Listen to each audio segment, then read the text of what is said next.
కలకలం సృష్టించిన నకిలీ మద్యం తయారు కేసులో A1 జనార్దన్ రావు, A2 జగన్మోహన్ రావును 4వ రోజు విచారణ చేయనున్నారు ఎక్సైజ్ సిట్ అధికారులు. 3 రోజుల విచారణలో సంచలన విషయాలు రాబట్టారు అధికారులు. జనార్దన్ రావుతో జోగి రమేష్ కు ఉన్న సంబంధాలపై ఆరా తీశారు. కల్తీ మద్యం తయారు చేసేందుకు బెంగళూరు నుంచి స్పిరిట్, గోవా నుంచి లేబుల్స్ తయారు చేసి తెచ్చినట్లు విచారణలో వెల్లడించారు జనార్దన్ రావు.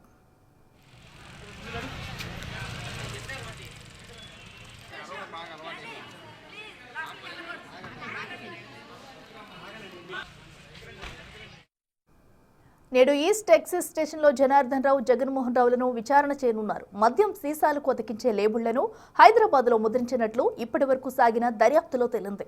గోవాలను డిజైన్ చేసి ప్రింట్ చేసినట్లు తాజాగా వెల్లడైంది. అందుకు సాయం అందించిన నవారీ గురించి సిట్ లోతుగా దర్యాప్తు చేస్తుంది. మరో నిందితుడు బాలాజీని ఎక్సైజ్ పోలీసులు బెంగళూరులో అరెస్ట్ చేశారు. గోవాలో స్పిరిట్ కొన్నట్లు అతను చెప్పడంతో అక్కడ దర్యాప్తు సాగుతుంది. జనార్దన్ రావు ఆర్థిక మూలాలపైన దర్యాప్తు బృందం దృష్టి సారించింది.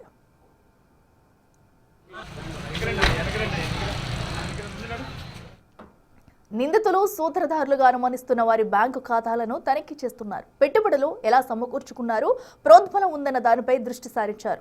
ఇప్పటికే ప్రధాన నిందితుడు జనార్దన్ రావు పోలీస్ కస్టడీలో వివరాలు వెల్లడించడంతో ప్రత్యేక బృందం గోవా వెళ్లింది. అక్కడ స్థానిక పోలీసుల సాయంతో దర్యాప్తు చేస్తుంది. స్పిరిట్ సరఫరా చేసిన వ్యక్తి కోసం గాలిస్తున్నారు. అతను దొరికితే స్పిరిట్ ఎక్కడి నుంచి తెచ్చారు, ఇంకా ఎవరెవరు సరఫరా చేస్తున్నారు వంటి అంశాలు బయటకు వచ్చే అవకాశం ఉంది.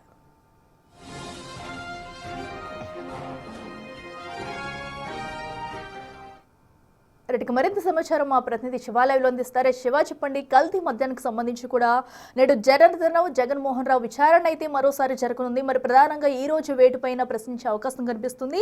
అలాగే జోగి రమేష్ కూడా సత్సంబాలో ఉన్నట్టయితే వార్తలు వస్తున్నాయి. దీనిపై ఎంతవరకు నిజాలైతే బయటకు వచ్చాయి?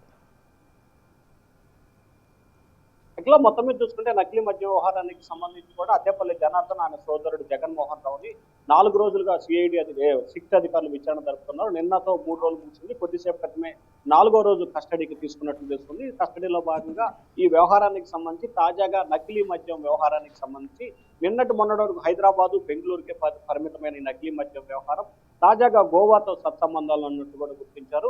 గోవాలో ఈ నకిలీ మద్యానికి సంబంధించిన లేబుల్స్, స్టిక్కర్స్, సీలు వేసే స్టిక్కర్ వీటన్నిటిని కూడా అక్కడ తయారు చేసి దానికి సంబంధించిన నమూనాలని స్టిక్కర్లు తయారు చేసి హైదరాబాదు, బెంగళూరులో ప్రింట్ వేసినట్టు కూడా గుర్తించిన పరిస్థితి కనిపిస్తోంది. ఈ నేపథ్యంలో అక్కడ ఎవరెవరు సహకరించారు, నయార్ అనే వ్యక్తి ఎవరు, అతనికి సంబంధించిన ఆచూకీ ఏంటి, అతనికి ఎవరెవరితో సత్సంబంధాలు ఉన్నాయి, ఏ రకమైన బంధుత్వాలు ఉన్నాయి, బంధాలు ఉన్నాయి అనే కోణంలో సిట్ అధికారులు దర్యాప్తు చేస్తూ ఉన్నారు. నిన్న సాయంకాలం ఇక్కడి నుంచి ఒక సిట్ అధికారుల బృందం గోవా వెళ్ళేసి అక్కడి నుంచి విచారణ చేపట్టింది.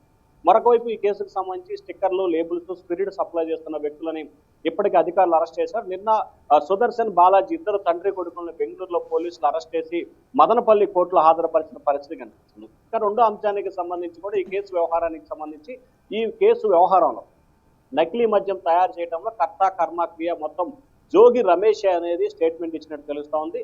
గత 3 రోజుల విచారణలో కూడా ప్రతిరోజు ప్రతి అంశానికి సంబంధించి కూడా జనార్దన్ రావు ఒకటే చెప్తున్నారు, జోగి రమేష్ చెప్తేనే నేను చేస్తా ఉన్నాను, జోగి రమేష్ ప్రోద్బలంతో నేను ఈ వ్యవహారం కొనసాగించాను, జోగి రమేష్ వైఎస్ఆర్సీపీ నేతల అనుచరులు ఇచ్చిన ప్రోద్బలం, సహాయ సహకారాల మూలంగానే నకిలీ మద్యం ములకల చెరువులో కావచ్చు, ఇబ్రహీంపట్నంలో కావచ్చు కార్యకలాపాలు కొనసాగించి తయారు చేశాను, ఎక్కడెక్కడ అమ్మాను, ఏం చేశాను అనే దానికి సంబంధించి ఆయన గుర్తున్న వివరాలని చెప్పినట్టు తెలుస్తా ఉంది. విజయవాడ, అవనిగడ్డ, నందిగామ, జగ్గైపేట, తిరువూరుతో పాటుగా పలు నియోజకవర్గాల్లో ఈ నకిలీ మద్యాన్ని విక్రయించినట్టు తెలుస్తా ఉంది.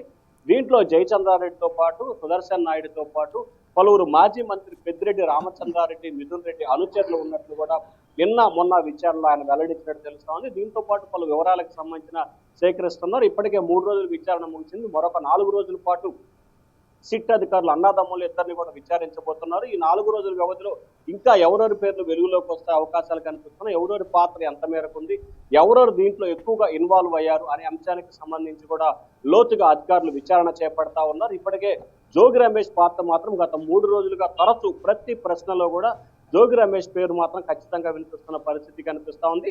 నిందితులు చెప్పిన వాటన్నిటి కూడా మధ్యవర్తి సమక్షంలో రాయించుకోవడంతో పాటుగా వీడియో, ఆడియో రికార్డు కూడా చేసినట్టు తెలుస్తా ఉంది. Akhila. Right Shiva, thank you.